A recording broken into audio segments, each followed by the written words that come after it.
This Mandela effect will once again focus on the jet airplane. Did you notice anything unusual in the last images? Did you see that large dent near the horizontal stabilizer?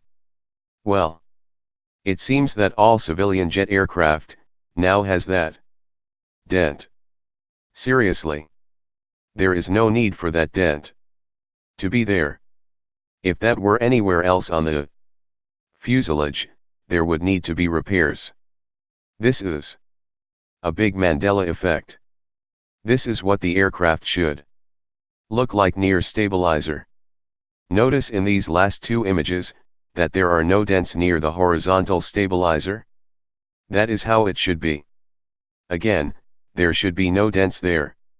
The Mandela effect needs to stop changing the jet airplane. Special thanks to Chris Espinoza for this.